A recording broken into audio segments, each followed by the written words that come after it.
Segundo Samuel, capítulo 6, mesmo assentados, diz assim a palavra do Senhor. Vou continuar aqui, ele vai mudar lá. Mais uma vez, Davi reuniu todos os escolhidos de Israel em número de 30.000. Davi se levantou e com todo o povo que tinha consigo, partiu para Baalá de Judá, para de lá trazer a arca de Deus, diante da qual se invoca o nome do Senhor dos exércitos, que se assenta acima dos querubins. Puseram a arca de Deus numa carroça nova e a levaram da casa de Abinadab, que ficava numa colina. Uzai e Aiô, filhos de Abinadab, conduziam aquela carroça.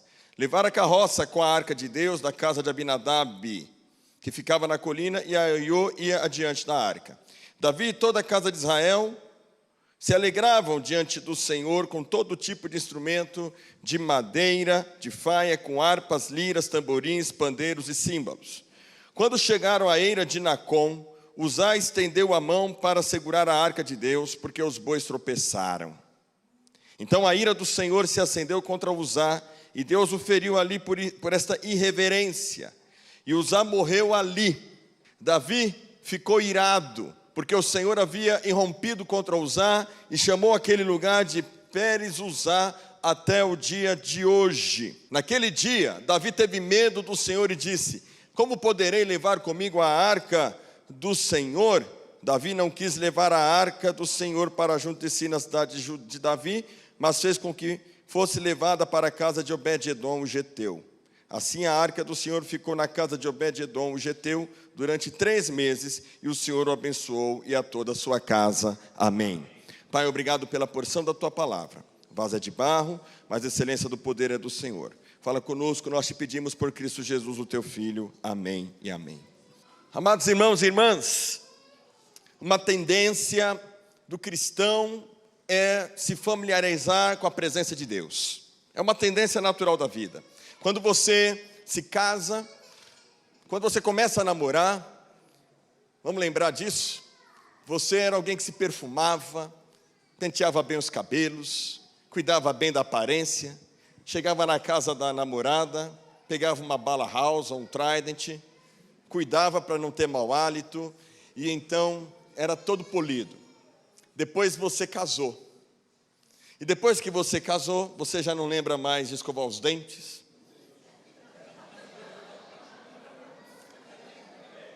Pega qualquer roupa que achar. Já não tem mais aquele encanto, muitas vezes, aquele cuidado de outrora. A gente se familiariza, se acostuma.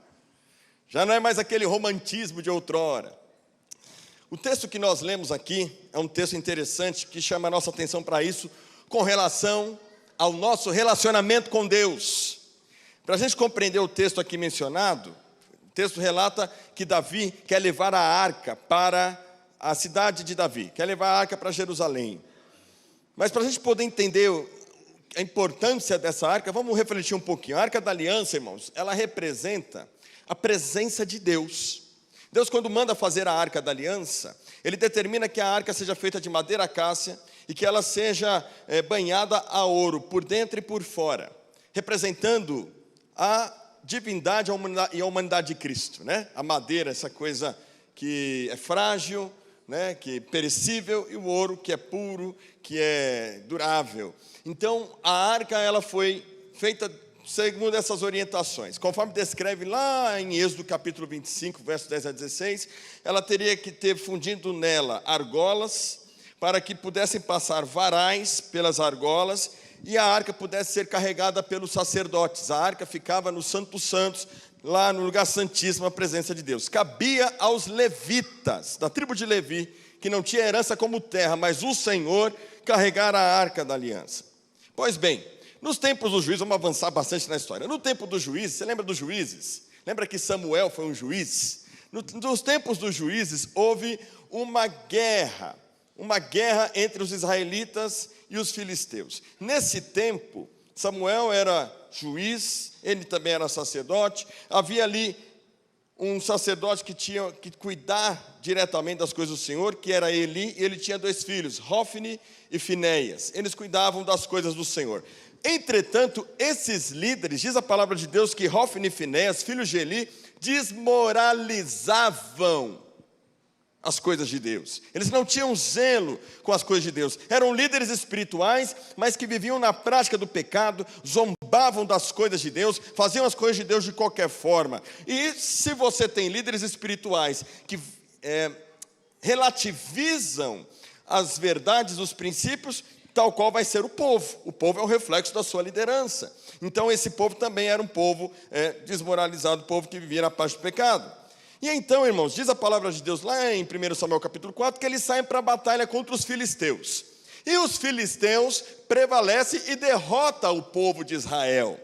E então, eles tiveram a ideia brilhante, mirabolante. Vamos fazer o seguinte, para a gente vencer os filisteus, vamos pegar a arca e vamos levar para o campo de batalha. Então, eles pegam a arca da aliança e vão para o campo de batalha. Isso gera um encorajamento, o povo se alegra, Deus está conosco, e começou a haver um barulhão lá no meio do arraial dos israelitas, e os filisteus começaram a ouvir esse barulho e disseram, que barulho é esse? É porque eles trouxeram a arca de Deus para a batalha. E então os filisteus começaram a ficar com medo, começaram a se atemorizar, porque olha, o Deus deles abriu o mar vermelho, o Deus deles é poderoso, os deuses deles estão com eles, nós vamos perder. E aí um se levanta lá, seja um homem, não tenham medo, não se apavorem, vamos enfrentá-los. Eles enfrentam os israelitas, e a palavra de Deus relata que Israel vai perder a batalha do mesmo jeito. Eles perdem a batalha, então os filisteus pegam a arca de Deus e levam para o seu templo, levam para o templo de Dagon, o deus dos filisteus. Só que os filisteus não contavam que aquela arca, ela era a presença de Deus, e que ela não deveria estar naquele lugar. Diz a Bíblia que em determinado dia, manhã, chega lá os sacerdotes, vamos dizer assim, dos filisteus, e vê Dagon prostrado diante da arca de Deus. Então eles levantam Dagon. No dia seguinte, Dagon se prostra, está sem a cabeça e sem os braços. O povo é acometido de úlcera, e eles chegam à conclusão, essa arca é problema para nós. Ela estava lá em Ebenezer, que significa pedra de auxílio, mas ela estava sendo pedra de tropeço agora para os filisteus. Estava sendo pedra de tropeço para aquele povo. Então, irmãos, eles resolvem tirar a arca do meio deles, notificam o povo de Israel, e então os israelitas vão buscar a arca, conforme está relatado lá em 1 Samuel capítulo 7, e a arca é levada para a casa de Abinadab, e a arca vai ficar lá por mais ou menos 20 anos, lá em Kiriat Jearim, na casa de Abinadab. Pois muito bem, Davi agora quer levar a presença de Deus com ele. Davi era um homem, irmãos. Eu sugiro que você leia todo o livro de 1 Samuel e 2 Samuel e observe as notas de rodapé da sua Bíblia, mais simples que seja. Davi foi um homem tão dependente, tão íntegro, tão fiel a Deus, que é daí, das suas batalhas, das suas lutas, que ele vai compor os salmos que nós lemos, da sua confiança total que ele tinha em Deus. Davi amava tanto a Deus, Davi queria tanto Deus, Davi queria tanto a presença de Deus, que ele quer levar a arca de todo jeito para a cidade de Davi, quer levar a arca para Jerusalém. E aí nós temos a narrativa que acabamos de pronunciar aqui, irmãos. A narrativa da arca sendo levada para Jerusalém. E Davi, conforme a gente lê aqui, tinha uma boa intenção de fazer o melhor para a presença de Deus. O melhor, ele queria dar o melhor para a presença de Deus, porque a arca representava a presença de Deus. Então diz, no versículo 3, que eles puseram a arca de Deus numa carroça nova, e a levaram da casa de Abinadab, que ela ficou lá por volta de 20 anos, que ficava lá numa colina, e Uzá e Aiô, que eram filhos de Abinadab, conduziram aquela carroça. E diz o texto, que no versículo 6, Uzá vai estender a mão sobre a arca para segurá-la, porque os bois tropeçam. Então, ao tropeçar os bois, aquela carroça provavelmente fica toda desgovernada, a arca vai cair e Uzá instintivamente põe a mão na arca? O que você faria? A arca vai cair, o que você faz? Você põe a mão. Você vai pôr a mão na arca. É instintivo, é natural que você, vendo uma coisa, vai cair, segura. O cara está diante de uma multidão, tem um povo festivo, tem um povo alegre, tem um povo celebrando, e agora um vexame. Gente, a arca vai cair, não podemos deixar a arca cair, é um problema. Ele põe a mão, com a melhor das boas intenções, e diz o texto que Deus se ira, no versículo 7, contra Uzá, e Deus o fere por esta irreverência, e ele morre ali ao lado da arca de Deus. E aí? Onde é que está o problema dessa história toda? E o que a gente pode aprender com isso?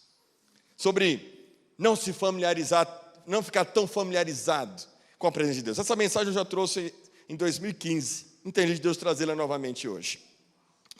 Primeira coisa, irmãos, a primeira lição que eu quero compartilhar com os irmãos nessa manhã é que nós precisamos resgatar a expectativa e o temor pelas coisas de Deus.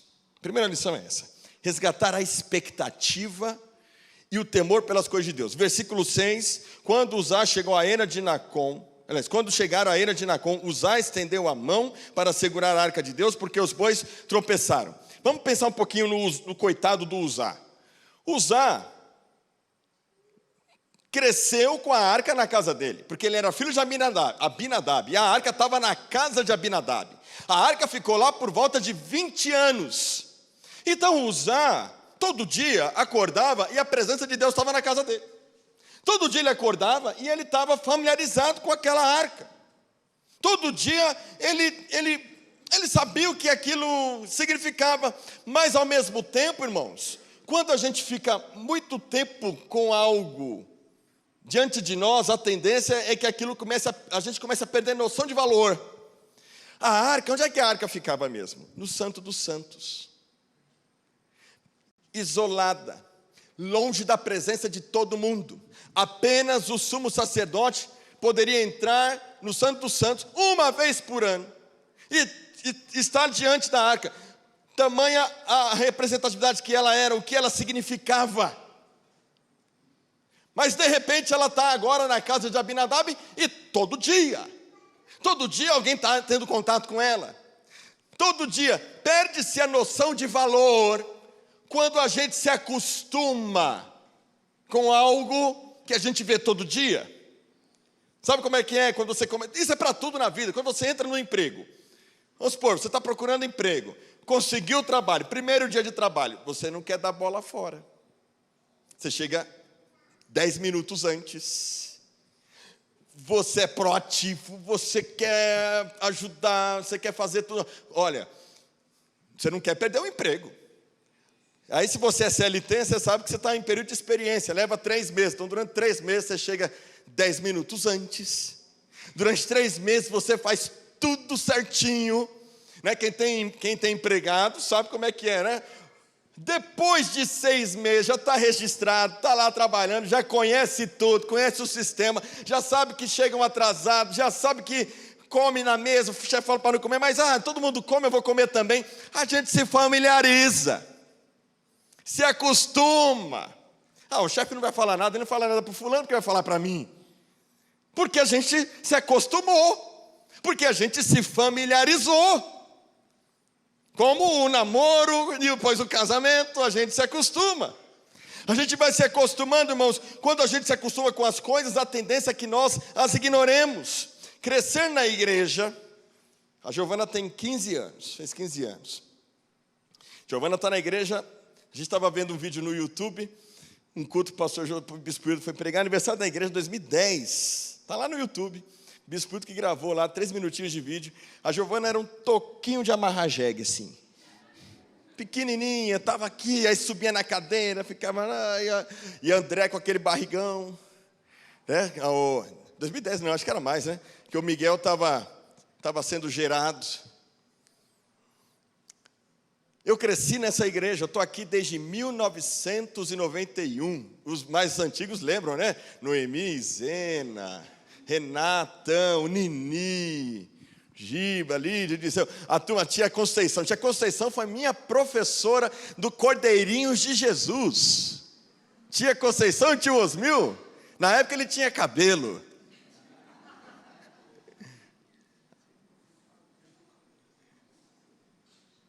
Você imagina crescer no mesmo lugar e estar no mesmo lugar tantos anos? Eu nem sei quantos anos mais, 30 e poucos anos.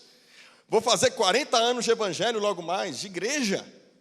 Nunca fiz outra coisa na minha vida. No domingo eu não sei para a igreja. Eu continuo, cabe na minha mão os domingos que eu não estive numa igreja. Ainda agora tem essas férias, que eu não fui em duas, ainda está dentro dessas 10 mãozinhas, esses 10 dedos. 10 mãos não, 10 dedos. Então crescer na igreja, irmãos, sem perceber a noção da presença, pode nos levar à perda de impacto. E aí a tendência é quando a gente perde essa noção de valor e perde esse temor, essa reverência, perde essa expectativa, esse temor, é que a gente fala assim, já tenho 30 anos de igreja, eu já vi de tudo.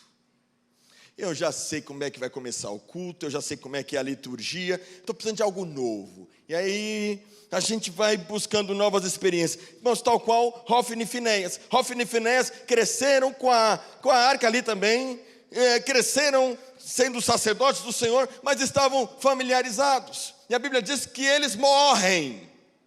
Também os filhos de Arão, Nadab e Abiú, apresentaram fogo estranho no altar, porque acreditavam que podia fazer as coisas de Deus de qualquer jeito. Se familiarizaram, o resultado deles foi morte. Nós, irmãos, precisamos, e sabe o que Deus quer? E o desejo que eu também sei que é do seu coração, Deus quer reacender a paixão do seu coração. Deus quer reacender a paixão da nossa alma, irmãos, para que a gente não venha para mais um culto de domingo, mas para a gente vir com expectativa de que o céu vai descer nesse lugar, de que o poder de Deus vai se manifestar, de que não vai ser igual, porque não é igual quando você entra na presença de Deus, aleluia! Não podemos nos acostumar. Nós não podemos nos acostumar, irmãos. Então, a segunda lição, a gente precisa resgatar a essência de uma vida de culto a Deus. Versículo 3, puseram a arca de Deus numa carroça nova e a levaram da casa de Abinadab, que ficava numa colina. Uzai e Aiô, filhos de Abinadab, conduziam aquela carroça.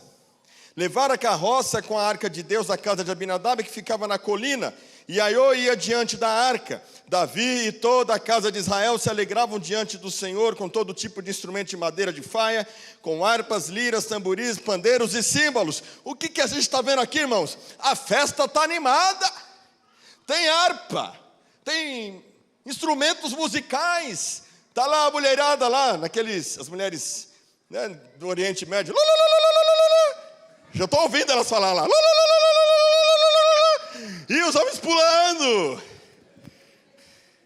Alegre, alegre é o povo que ama. É música árabe, né? Árabe não, judaica, né? Estilo alegre, alegre, cedo. E assim, aí o povo está celebrando. Está todo mundo festivo. E Davi está orgulhoso. Comprei um Rolls Royce para carregar a arca de Deus. Você quer uma carroça nova? Davi não ia dar qualquer coisa. Davi não dava nada. Davi não dava pouca coisa para Deus. Davi dava o melhor dele. Tenho certeza que ele separou o melhor. E eles então estavam carregando a arca de Deus, a presença de Deus, estavam se alegrando com todo tipo de instrumento. Todo mundo estava feliz, todo mundo estava alegre. Mas aí, irmãos, tinha alguém que não estava feliz com o culto. Tinha alguém que não estava gostando daquele culto. E se concretiza quando o boi tropeça. Deus se ira. Por isso que Davi fica indignado. Davi fica irado. Deus ficou irado, versículo 8. Davi ficou irado porque o Senhor havia rompido contra Uzá. Espera aí, Deus, eu estou dando o meu melhor. Estou preparando o melhor culto, separei os melhores músicos, coloquei as mulheres mais barulhentas, os homens mais festivos, o carro é o melhor da época.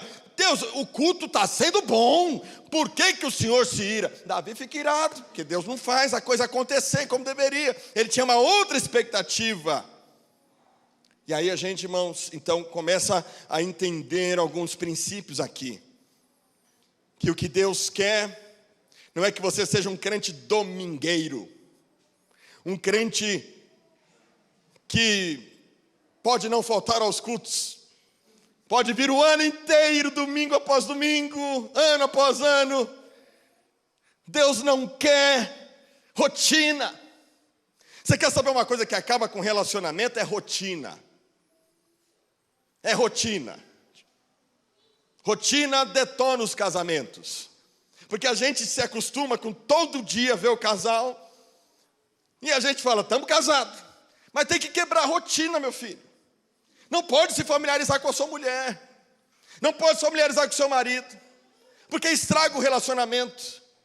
Nós não podemos nos familiarizar. A gente tem, irmãos, que sempre nutrir a chama do primeiro amor. Não podemos nos familiarizar em fazer as coisas. Eu já sei como faz, eu já sei como o pastor Rodrigo gosta de fazer as coisas. Eu já sei como o pastor Fabiano gosta de fazer as coisas. Já sei como a Lídia gosta de fazer as coisas. Eu já sei como o Zena, o Júlio.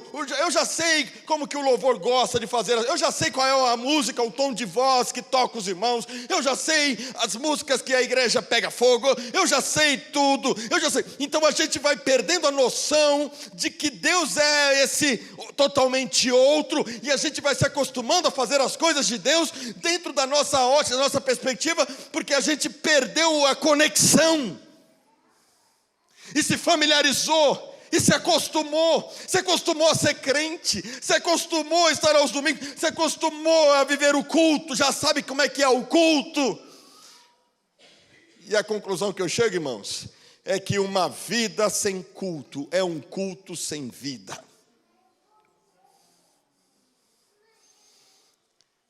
Aí as pessoas transformaram o culto de domingo em posto de gasolina. Passa a semana inteira, semana de cão. Aí chega no domingo, não, eu tenho que ir para a igreja, eu tenho que ter uma experiência, eu tenho que ter uma sensação, eu tenho que carregar as baterias, eu tenho que ir lá no posto de gasolina, na Vila Moraes, e deixar Deus me encher de novo.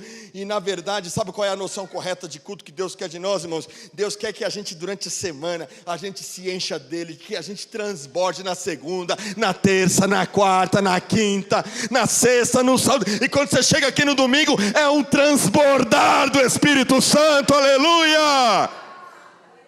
É isso que Deus quer. Pastor, às vezes eu acho o culto frio. Sabe por que às vezes o culto é frio, irmãos? Porque você está frio. Agora, se todo mundo está como uma brasa, sabe o churrasquinho? Sabe a brasa? Pega uma brasa, junta com outra brasa, que junta com outra brasa, dali a pouco pega e faz um fogaréu, e o fogo desce. E eu tenho falado, Deus, olha, eu estou com quase 40 anos de igreja. É muito tempo de igreja. E a luta dos crentes velhos, e eu já sou crente velho, a luta dos crentes velhos é tomar cuidado para não se apropriar daquilo que nunca foi deles. Cuidado que eu tenho que ter, irmãos, é nunca me sentir dono da igreja, nunca me sentir dono da presença, nunca me achar que já sei tudo. Não existe, olha, presta atenção, se a carruagem não passou para levar você como levou Elias, se você estava andando e o Senhor não te puxou, como Ele puxou Enoque, se ainda não chegou a sua hora, é porque tem mais coisa que Deus quer revelar para você. Quem quer mais de Deus aqui? Amém. Nós não podemos, irmãos, se Deus não está recebendo o culto. Agora você fala, pastor, o que faz a gente ter um culto alegre? Meu irmão, é ser cheio do Espírito Santo. é ser cheio da alegria do Espírito. Aqueles homens estavam cheios de alegria, mas não era uma alegria guiada pela palavra. E a alegria que Deus espera de nós é uma alegria que é fruto da palavra. Por quê? Por que acontece o que acontece, irmãos, com Uzá? Porque tinha um jeito certo de carregar a arca. Vamos ilustrar, para os mais novos entenderem? Chamar aqui o André, o Amâncio, o menininho e o menininho. Vem cá.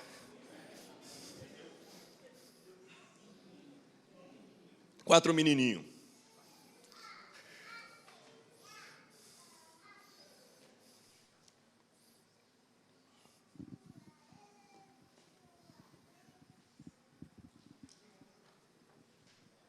Isso aqui é a arca.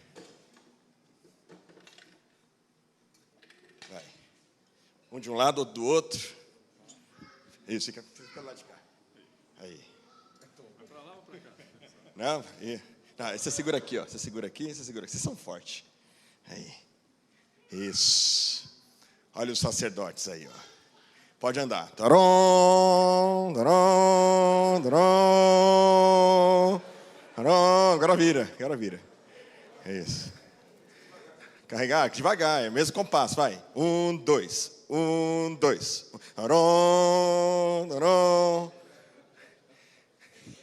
Sabe como é que Deus queria que a arca fosse carregada? Vamos imaginar que a arca aqui, havia varais. Vara madeira, né? Um pedaço de pau de um lado, um pedaço de pau do outro, para ficar mais claro. E ela era colocada, sabe aonde? Nos ombros. Era assim que ela era carregada. Nos ombros. O povo ficava numa distância de 900 metros, mais ou menos. Com reverência. A presença de Deus não pode ser tratada de qualquer forma. Ela tem que ser carregada com reverência, com temor, com expectativa, em santidade. Ninguém em pecado poderia tocar na arca que morreria. Uzá tocou na arca e morreu por sua irreverência. Era assim, irmãos, que se carregava a presença de Deus. Muito obrigado, sacerdotes. Mas eu quero lhe dizer nesta manhã, meu querido irmão, a presença de Deus agora, ela não está mais na parede dessa igreja, ela não está aqui. A presença de Deus, ela não está no altar aqui. As pessoas falam, cuidado com o altar, que é a presença de... Não, irmão, isso aqui é só mais um espaço, isso aqui não tem nada demais. Às vezes as pessoas ficam escandalizadas, que eu falo que o altar da igreja tem que ter... Antigamente tinha essa coisa, né, do altar. Lembra, Amanda? Você pegou esse tempo? Que o altar tinha uma mística. Mas, irmãos, isso aqui não é o altar. Não é aqui que a coisa acontece. A presença de Deus... Olha como eles colocaram a arca. Pronto. A presença de Deus, irmãos, ela não está mais presa a um lugar, a um prédio, ou ela é exclusiva de algumas pessoas. Eu vou te dizer nesta manhã, a presença de Deus habita em você.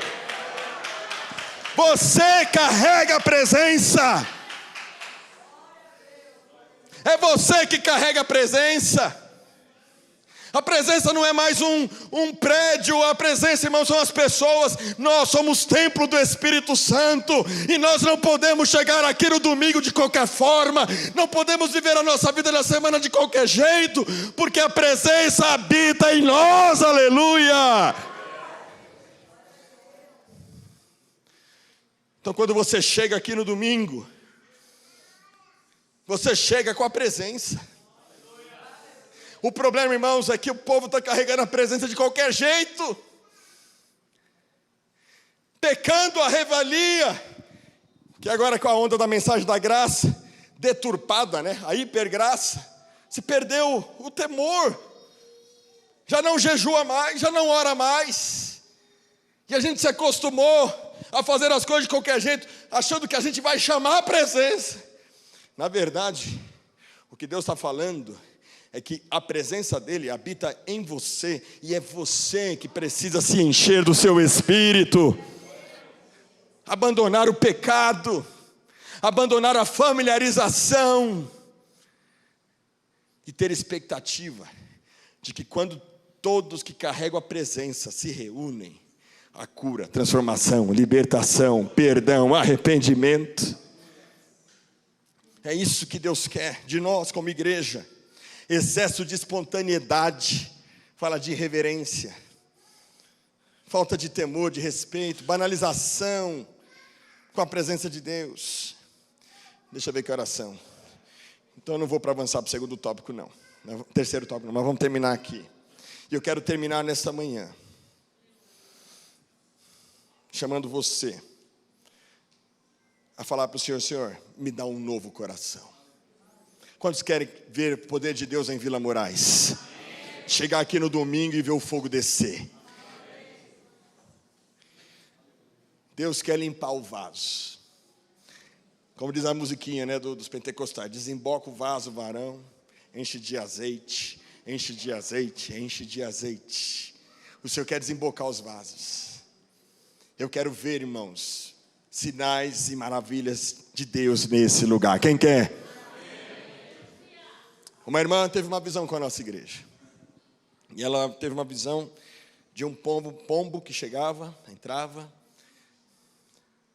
E esse pombo, eu estou contando, eu não sou de contar essas coisas, eu estou contando porque eu conheço a irmã. Não vou falar quem é. É mulher de Deus. E ela falou assim: pastor, o pombo ficava ali, ó, perto ali. Depois ele descia aqui, pessoal do louvor. E quando esse pombo, que era a presença de Deus, o Espírito Santo, queria se derramar, de repente ele se enfiava dentro da parede e sumia. E ela falou assim: sabe, pastor, Deus quer se derramar, mas precisa haver santidade. Precisa haver purificação. Precisa voltar ao resgate da expectativa, do temor. Precisa voltar, pastor, o povo a pôr a boca no pó e orar e jejuar.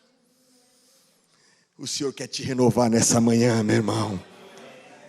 O Senhor quer te encher com o Espírito Santo, se abandonar o pecado. É só o poder do Espírito Santo que leva a gente para longe do pecado. É só o poder do Espírito Santo que dá poder para a igreja. É só o poder do Espírito Santo que derrama dons. É só o poder do Espírito Santo que liberta, que transforma, que gera arrependimento. Deus quer derramar poder do Espírito, quer renovar os seus dons, quer renovar a sua fé. Deus nos chama, irmãos, a voltar a ter fé. Fé nas expectativas de que Deus faz o impossível, de que Deus faz as coisas pequenas. Ele é o Deus do impossível, aleluia. Quantos querem dessa presença? Vamos ficar de pé.